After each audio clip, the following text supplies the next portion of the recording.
औज़ुबिल्लाहिमिनश्शैतानिर्रजीम बिस्मिल्लाहिर्रहमानिर्रहीम अस्सलाम वालेकुम। आज के इस लेक्चर 3 के अंदर हम प्रोटेक्शन स्पोर्ट एंड मूवमेंट का नेक्स्ट टॉपिक जो है वो डिस्कस करने जा रहे हैं। लास्ट लेक्चर के अंदर हमने हाइड्रोस्टैटिक स्केलेटन को डिस्कस किया था। आज के इस टॉपिक के अंदर हम एक्सोस्केलेटन को जो है वो डिस्कस करेंगे। अब बेसिकली अगर हम इसका लफ्ज़ी मतलब देखें, एक्सोस्केलेटन मतलब कि वो स्केलेटन जो आउटसाइड दी बॉडी मौजूद होता है। ये एक्सोस्केलेटन हम ज़्यादातर आर्थ्रोपोड्स के अंदर देखते हैं। आर्थ्रोपोड्स के अंदर इंसेक्ट्स, स्पाइडर्स और दूसरे क्रस्टेशियंस आ जाते हैं, जिसमें क्रैब्स और स्कॉर्पियन वगैरह शामिल हैं। ये जो रिजिड एक्सोस्केलेटन्स होते हैं, इनका प्राइमरी फंक्शन होता है कि ये लोकोमोशन के अंदर हेल्प करते हैं। अब एक स्केलेटन जो है, जो कि बाहर की तरफ मौजूद है, वो लोकोमोशन में कैसे हेल्प करेगा? ये लोकोमोशन में इस तरीके से हेल्प करते हैं कि ये बॉडी के अंदर मौजूद जो मसल्स होते हैं, उनको अपने साथ अटैच करवाते हैं और मसल मूवमेंट के अंदर हेल्प करते हैं। एक्सोस्केलेटन सपोर्ट और प्रोटेक्शन भी प्रोवाइड करता है बॉडी को, लेकिन इनको सेकेंडरी फंक्शंस माना जाता है। अगर हम आर्थ्रोपोड की एपिडर्मिस को देखें तो वहाँ से एक हार्ड और थिक क्यूटिकल जो है वो निकलती है या सक्रीट होती है। उस क्यूटिकल के अंदर जो मेन केमिकल होता है वो काइटिन का होता है। जो काइटिन है या जो क्यूटिकल है वो बॉडी को वाटर प्रूफ बनाती है। मतलब कि पानी जो है वो बॉडी के अंदर दाखिल नहीं हो सकता और अंदर वाले जो टिश्यूज़ हैं, इंटरनल जो ऑर्गन्स होते हैं जो कि सॉफ्ट होते हैं, उनसे भी बाहर वाटर लॉस को महफूज रखा जाता है। अगर हम क्रस्टेशियंस की बात करते हैं, जिसमें क्रैब्स, लॉबस्टर और श्रिम्प वगैरह आ जाते हैं, इनके एक्सोस्केलेटन को जब हम स्टडी करते हैं तो इनके एक्सोस्केलेटन के अंदर कैल्शियम कार्बोनेट के क्रिस्टल पाए जाते हैं, जो कि इसको हार्ड और इनफ्लेक्सिबल बना देते हैं। लेकिन याद रखिएगा कि क्रस्टेशियंस का और दूसरे इंसेक्ट्स का जो एक्सोस्केलेटन है, वो उनके जॉइंट से सॉफ्ट होता है। मतलब जो जॉइंट्स वाली जगह होती है, वहाँ पर उनका एक्सोस्केलेटन सॉफ्ट होता है। उसकी मेन रीज़न ये होती है ताकि जॉइंट्स आसानी से मूव कर सकें। अब एक्सोस्केलेटन जो है वो शील्ड लाइक प्रोटेक्शन तो प्रोवाइड करता ही करता है, ताकि उसको एनिमी से बचा सके, मतलब मुख्तलिफ आर्थ्रोपोड्स को। साथ ही साथ जो उसको वियर और टीयर से भी महफूज रखता है, मतलब कि मुख्तलिफ रगड़ वगैरह लग जाए उससे भी इसको महफूज रखता है। और जो एक्सोस्केलेटन है वो इंटरनल जो टिश्यूज़ होते हैं उनको ड्राइंग आउट, मतलब उसके वाटर लॉस से भी महफूज रखता है। ये सारी जो एक्सोस्केलेटन की डेवलपमेंट है, ये एक्चुअल में इसको हम एवोल्यूशनरी अडॉप्टेशन कहते हैं, कि जिसकी वजह से ये जो इंसेक्ट्स हैं, ये जो आर्थ्रोपोड्स हैं, ये इस ज़मीन के ऊपर रहने के काबिल हुए हैं। लेकिन एक्सोस्केलेटन को पढ़ते हुए एक बात पता चलती है कि इस एक्सोस्केलेटन की वजह से उस एनिमल की ग्रोथ जो है वो रुक जाती है। मतलब कि ज़ाहिर बात है, एक बॉडी के बाहर एक हार्ड कवर जो है वो मौजूद है, तो अंदर से बॉडी कैसे ग्रो करेगी? तो इसके लिए जो नेचर के अंदर एक प्रोसेस होता है कि जिसमें जो आर्थ्रोपोड्स वगैरह हैं, वो अपना एक्सोस्केलेटन जो है वो वक्तन फ़वक्तन, मतलब पीरियोडिकली उसको गिराते रहते हैं, शेड करते रहते हैं, उतारते रहते हैं, और इस प्रोसेस को हम मोल्टिंग का नाम देते हैं। ये जो मोल्टिंग का टाइम होता है, ये मोस्ट वल्नरेबल टाइम होता है, मतलब कि इसमें वो बहुत ज़्यादा कमज़ोर हुआ होता है और बहुत ज़्यादा चांसेस होते हैं कि अगर कोई प्रीडेटर इन इंसेक्ट्स के ऊपर, इन आर्थ्रोपोड्स के ऊपर अटैक करेगा तो उसको ज़्यादा नुकसान पहुंचा सकता है, क्योंकि उनकी शील्ड लाइक प्रोटेक्शन उनके पास नहीं होती। तो मोस्टली जो आर्थ्रोपोड्स होते हैं, फॉर एग्जांपल ये जो क्रैब्स हैं, लॉबस्टर्स हैं, ये छुप जाते हैं उस टाइम तक जब तक दोबारा से इनका एक्सोस्केलेटन जो है वो नहीं बन जाता। नेक्स्ट स्लाइड के अंदर हम यहाँ पर देख सकते हैं कि यहाँ पर इंसेक्ट की या आर्थ्रोपोड की स्किन दिखाई गई है, जिसमें सबसे नीचे जो हाइपोडर्मस है और उसके ऊपर जो है वो क्यूटिकल की लेयर है।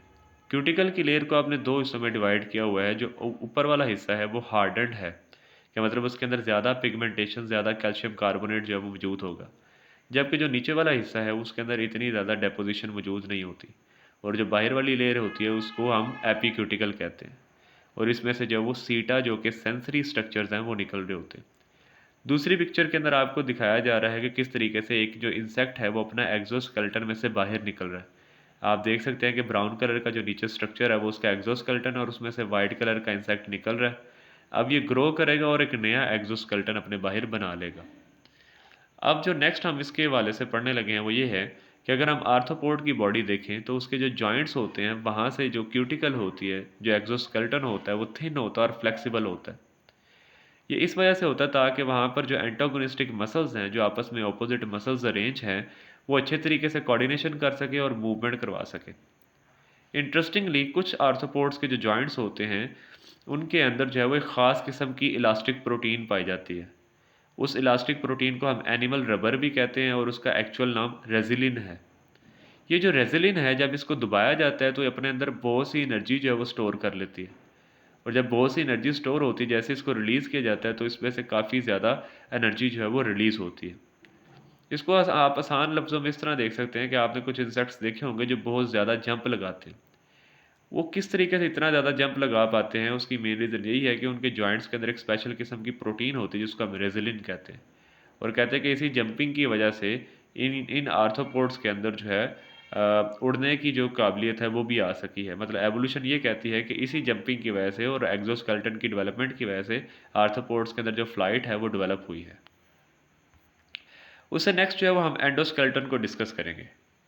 अभी जो हम एंडोस्केलेटन डिस्कस करने जा रहे हैं ये एक्चुअल में हम इनवर्टिब्रेट्स के अंदर देखेंगे। और इनवर्टिब्रेट्स के अंदर दो एग्जांपल्स हमारे साथ शेयर की गई हैं जिनकी पिक्चर मैंने नीचे भी अटैच की हुई है। एक स्पॉन्जेस हैं और दूसरे जो हैं वो इकाइनोडर्म्स हैं, जिसमें यहाँ पर मैंने स्टार फिश की एग्जांपल जो है वो लिखी हुई है। अच्छा, अब इसमें अगर हम स्पॉन्जेस को देखते हैं तो याद रखिएगा स्पॉन्जेस के अंदर कोई भी मसल्स वगैरह मौजूद नहीं होते, और इनके जो अडल्ट स्पॉन्जेस होते हैं वो समंदर के अंदर या किसी जो है वो स्ट्रीम्स के अंदर, रिवर्स के अंदर जो है वो नीचे अटैच होते हैं। ठीक है। अब इनके अंदर जो है एक्चुअल में सुइयों की तरह, नीडल्स की तरह स्ट्रक्चर होते हैं जिनको हम स्पिक्यूल्स कहते हैं, और स्पॉन्जिन फाइबर्स मौजूद होते हैं। वही जो मिनरल के स्पिक्यूल्स होते हैं, जो नीडल लाइक स्ट्रक्चर होते हैं, वही इनके स्केलेटन की तरह बिहेव कर रहे होते हैं, मतलब इनको सपोर्ट प्रोवाइड कर रहे होते हैं। और अगर हम इकाइनोडर्म्स की बात करें जिसमें सी स्टार्स हैं, सी अर्चिन्स वगैरह हैं, इनके अंदर छोटी छोटी कैल्शियम की प्लेट्स होती हैं जिनको हम ऑसिकल्स कहते हैं। और ये जो ऑसिकल्स होती हैं, ये जो कैल्केरियस प्लेट्स होती हैं, ये इनको प्रोटेक्शन सपोर्ट में हेल्प करती हैं। और याद रखिएगा कि ये जो एंडोस्केलेटन है ये इनको लोकोमोशन के अंदर हेल्प नहीं करता, मतलब सी स्टार्स वगैरह को।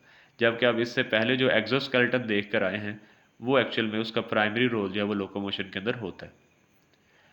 अब उसके बाद हम देखेंगे कि इन वर्टिब्रेट्स के अंदर कौन कौन से मिनरलाइज्ड टिश्यूज़ जो हैं वो मौजूद है जो कि इनको सपोर्ट प्रोवाइड करते हैं। हार्ड जो मिनरलाइज्ड टिश्यूज़ हैं वो सिर्फ वर्टिब्रेट्स के लिए नहीं है। वर्टिब्रेट्स याद रखिएगा उन एनिमल्स को कहते हैं जिनके अंदर रीढ़ की हड्डी मौजूद होती है। अभी जो हमारी डिस्कशन चल रही है वो एक्चुअल में इनवर्टिब्रेट से रिलेटेड है। अब बताया जाता है जितने भी लिविंग स्पीशीज़ एनिमल्स के मौजूद हैं उनके जो 2/3 हैं, मतलब कि दो से मतलब ये 3 अगर हिस्से करें तो उसमें से जो 2 हिस्से बनते हैं उनके अंदर मिनरलाइज्ड टिश्यूज़ जो है वो मौजूद हैं। मोस्ट जो इनवर्टिब्रेट्स हैं उनके अंदर कैल्शियम कार्बोनेट के क्रिस्टल्स जो हैं वो मौजूद होते हैं जो कि कोलेजन के अंदर मिक्स होते हैं। अब कोलेजन बेसिकली क्या है? कोलेजन भी एक प्रोटीन है जो कि सपोर्ट प्रोवाइड करने में हेल्प करती है। अगर हम वर्टिब्रेट्स मतलब अपनी बात करें तो हमारे अंदर कैल्शियम फॉस्फेट मौजूद होता है। अब ये जो इनवर्टिब्रेट्स हैं इनके अंदर बोन, डेंटिन, कार्टिलेज, एनामल वगैरह ये सारी चीज़ें जो है वो मौजूद होती है, और इसकी एग्जांपल एस्ट्रैकोडर्म्स है। अब आप सोच रहे होंगे कि एस्ट्रैकोडर्म्स क्या होते हैं, तो पहली पिक्चर एक्चुअल में इन्हीं की दिखाई गई है। ओस्ट्रैकोडर्म्स एक तरह की जो है वो स्पीशीज़ थी जो कि अब एक्सटिंक्ट हो चुकी है, अब मौजूद नहीं है। तो यहाँ पर हाथ से बनी हुई स्केच जो है वो हमारे साथ शेयर की गई है कि ओस्ट्रैकोडर्म्स ऐसे दिखते होंगे। इनके फॉसिल्स को देखते हुए इनकी पिक्चर यहाँ पर बनाई गई है। उसके अलावा इन वर्टिब्रेट्स के अंदर कार्टिलेज भी मौजूद होता है जो कि काफ़ी ज़्यादा जो है सपोर्ट प्रोवाइड करता है। जो गैस्ट्रोपोड्स हैं, दूसरे जो इनवर्टिब्रेट कॉर्डेट्स हैं जिसमें एम्फियोक्सस है, ये जो नीचे दूसरी पिक्चर है ये एक्चुअल में एम्फियोक्सस की है जो कि एक वर्म लाइक होता है और एक इनवर्टिब्रेट है। गैस्ट्रोपोड अगर आपको नहीं पता तो अभी सीख लीजिए कि स्नेल्स वगैरह को हम गैस्ट्रोपोड्स कहते हैं। उसके अलावा जो जॉलस फिशेज़ वगैरह हैं जिनमें हैग फिशेज़ आ जाती हैं, लैम्प्रेज़ आ जाती हैं, और उसके अलावा जो कार्टिलेजिनस फिशेज़ में शार्क्स हैं, रेज़ वगैरह हैं, इन सब के अंदर कार्टिलेज जो है वो मौजूद होता है। कार्टिलेज जो है वो बोन से हल्का होता है जिसकी वजह से जो प्रीडेटरी फिशेज़ हैं, मतलब वो फिशेज़ जिन्होंने शिकार करना होता है, उनके अंदर ज़्यादातर कार्टिलेज पाया जाता है ताकि उनकी जो स्पीड और एजिलिटी है, मतलब कि जो उनके मूव करने की काबिलियत है, वो और ज़्यादा बढ़ जाए। और उसके साथ-साथ ये जो कार्टिलेज है ये एक उछाल भी प्रोवाइड करती है, बॉयंसी भी प्रोवाइड करती है, जिसके लिए जो है वो स्विम ब्लैडर की ज़रूरत नहीं होती। अब स्विम ब्लैडर भी हम लेक्चर्स के अंदर सीखेंगे कि एक्चुअल में स्विम ब्लैडर एक छोटे से बलून की तरह का स्ट्रक्चर होता है जो बोनी फिशेज़ के अंदर मौजूद होता है। और ये बोनी फिशेज़ को पानी के अंदर ऊपर और नीचे ले जाने में हेल्प करता है, मतलब कि उसका जो उछाल है, बॉयंसी है, उसको कंट्रोल करता है। लेकिन कार्टिलेजिनस फिशेज़ के अंदर ये स्विम ब्लैडर मौजूद नहीं होता। जिसके बाद अब हम वर्टिब्रेट्स को डिस्कस करने जा रहे हैं कि हम वर्टिब्रेट्स के अंदर देखेंगे कि स्केलेटल सिस्टम कैसा होता है। तो जो वर्टिब्रेट्स के अंदर एंडोस्केलेटन है उसके अंदर दो मेन टिश्यूज आ जाते हैं, एक जी कार्टिलेज है और दूसरा बोन है। कार्टिलेज की अगर हम बात करें तो ये specialized type of connective tissue है जो कि एक साइड प्रोवाइड करता है ताकि मसल अटैच हो सके। उसके अलावा जॉइंट्स के इर्द गिर्द जो मूवमेंट है वो भी कार्टिलेज की मदद से की जाती है। सपोर्ट भी प्रोवाइड करता है और मसल कंट्रैक्शन के अंदर भी ये हेल्प करता है। जो कार्टिलेज के सेल्स होते हैं उनको हम कॉन्ड्रोसाइट्स कहते हैं, और उसके अलावा कार्टिलेज के अंदर आपको कॉन्ड्रोसाइट्स के साथ साथ फाइबर्स और दूसरे सेलुलर मैट्रिक्स भी आपको दिखाई देता है। जो दूसरा टिश्यू यहाँ पर लिखा गया है वो है जी बोन, या फिर उसका दूसरा नाम ओशियस टिश्यूज़ है। अब ओशियस टिश्यूज़ क्या होते हैं? ओशियस टिश्यूज़ जो है एक्चुअल में स्पेशलाइज्ड कनेक्टिव टिश्यू हैं जो कि अगेन बोन्स के ऊपर जो है वो मौजूद होते हैं। Point of attachment for muscles के मतलब कि मसल्स इनके साथ अटैच होते हैं, और उसके अलावा ये भी मसल कंट्रैक्शन को बॉडी के एक पार्ट से दूसरे पार्ट की तरफ ट्रांसमिट करते हैं ताकि मूवमेंट हो सके। इन शॉर्ट ये आसान अल्फाज के अंदर के जो बोन्स हैं वो भी मसल्स की मूवमेंट के अंदर क्या करते हैं, हेल्प करते हैं। इसके साथ साथ ये जो बोन्स है स्केलेटल मतलब हमारे जो स्केलेटन की बोन्स हैं ये हमारे इंटरनल ऑर्गन्स को प्रोटेक्शन और सपोर्ट प्रोवाइड करते हैं। हमारी बोन्स के अंदर कैल्शियम और फॉस्फेट जो है वो रिजर्व होते हैं। इसके साथ साथ हमारी बोन्स जो है वो रेड ब्लड सेल्स की फॉर्मेशन के अंदर, मैन्युफैक्चरिंग के अंदर भी इन्वॉल्व होती हैं, और साथ ही साथ वाइट ब्लड सेल्स भी इसमें बनते हैं। हमारे जो बोन टिश्यू है वो कार्टिलेज से काफ़ी ज़्यादा जो है वो रिजिड होते हैं, होमोजिनस हैं, और ऑर्गेनिक ग्राउंड सब्सटेंस जो है वो इनके अंदर मौजूद होता है जिसमें इनऑर्गेनिक साल्ट्स वगैरह आ जाते हैं जिसमें कैल्शियम फॉस्फेट और थोड़ा सा कैल्शियम कार्बोनेट है। मेन जो है वो इसके अंदर कैल्शियम फॉस्फेट ही मौजूद होता है। और जब कभी भी हमारे ब्लड के अंदर कैल्शियम का लेवल डाउन होता है, फॉस्फेट का लेवल डाउन होता है, तो हमारी बोन्स में से निकाल कर उसको हमारे ब्लड में शामिल कर दिया जाता है। जिसकी वजह से यहाँ पर हम कहते हैं कि जो हमारी बोन्स हैं वो एक्चुअल में रिजर्व हैं कैल्शियम की और फॉस्फेट की, कि जब भी हमारे ब्लड के अंदर ज़रूरत पड़ती है तो वहाँ से उस कैल्शियम को, उस फॉस्फेट को निकाल कर तो हमारे ब्लड में शामिल कर दिया जाता है। यहाँ पर आपको एक बोन का जो है ना वो स्ट्रक्चर दिखाया गया है।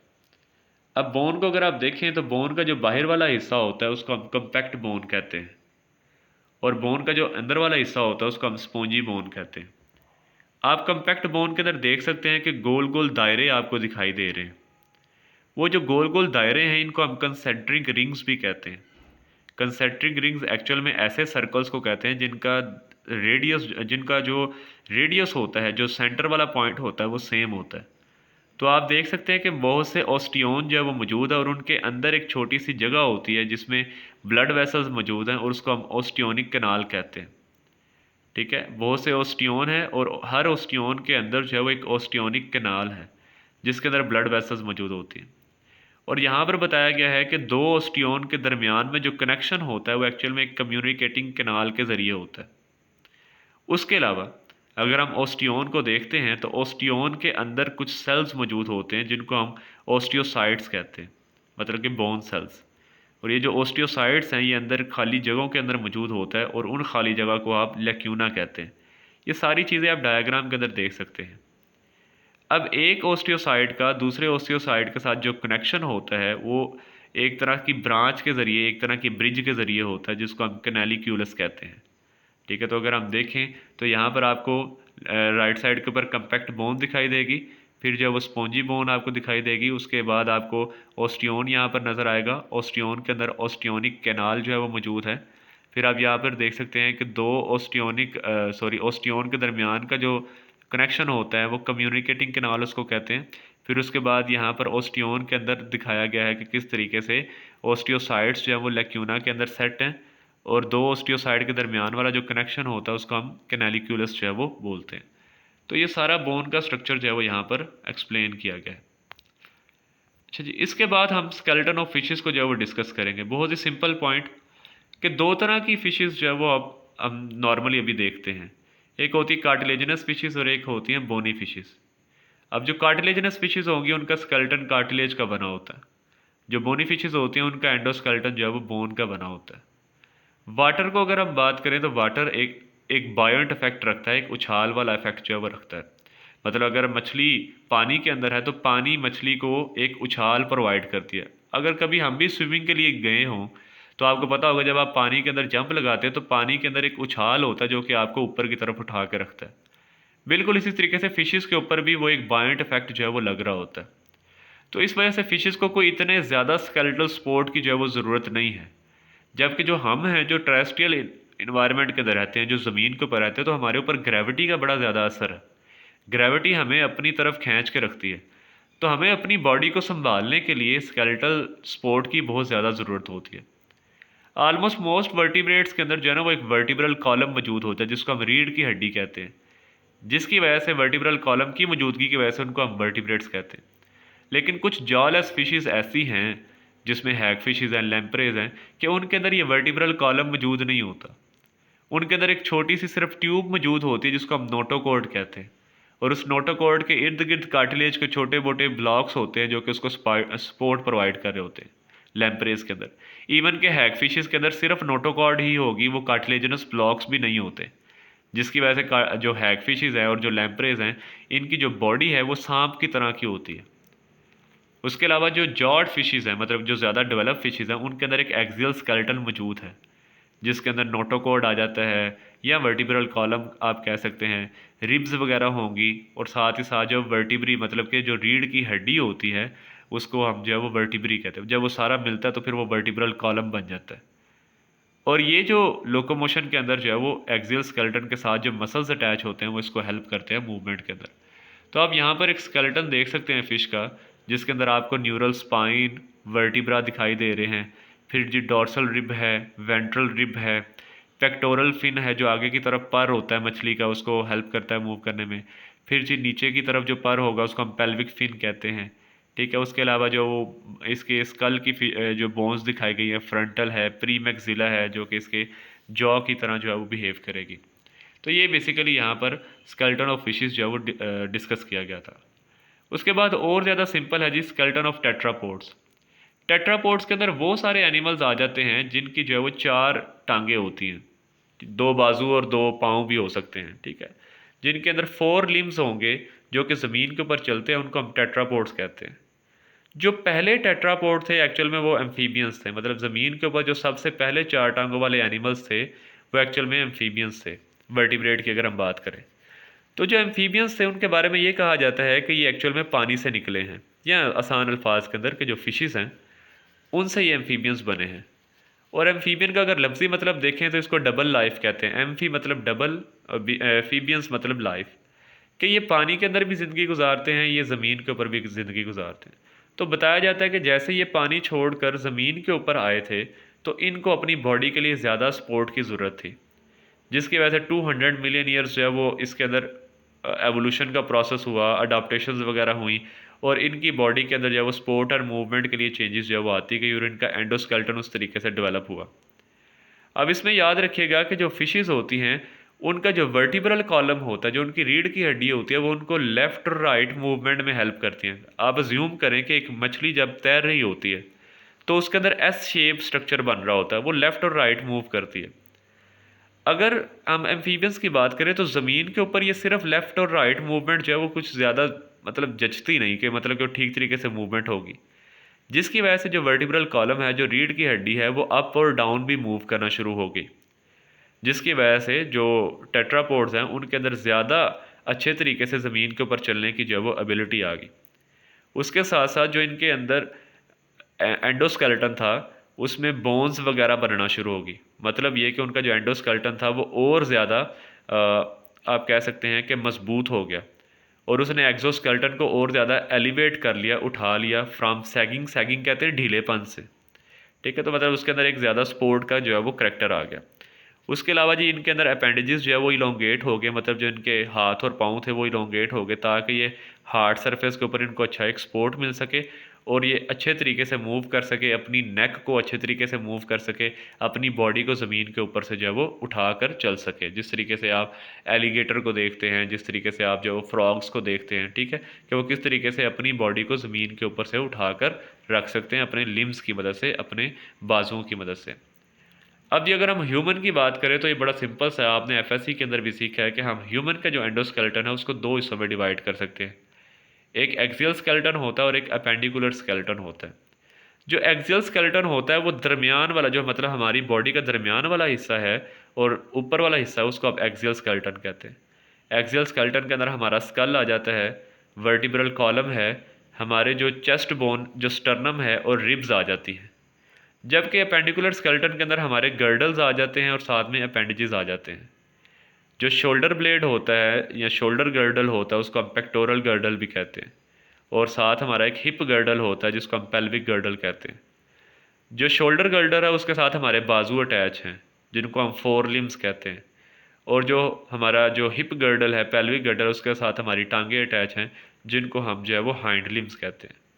तो इस तरीके से यहाँ पर हमारा जो है वो ह्यूमन एंडोस्केलेटन जो है वो एक्सप्लेन किया गया। आज का जो हमारा लेक्चर था वो इतना ही था। अब इससे रिलेटेड कोई क्वेश्चन वगैरह होगा तो आप मुझे क्लास में भी पूछ सकते हैं और नीचे जो कमेंट भी कर सकते हैं, तो इंशाल्लाह मैं पूरी कोशिश करूँगा कि आपको वो चीज़ एक्सप्लेन कर सकूँ। तो आज के लिए इतना ही। मेरी तरफ से सब लोगों को अल्लाह हाफिज़।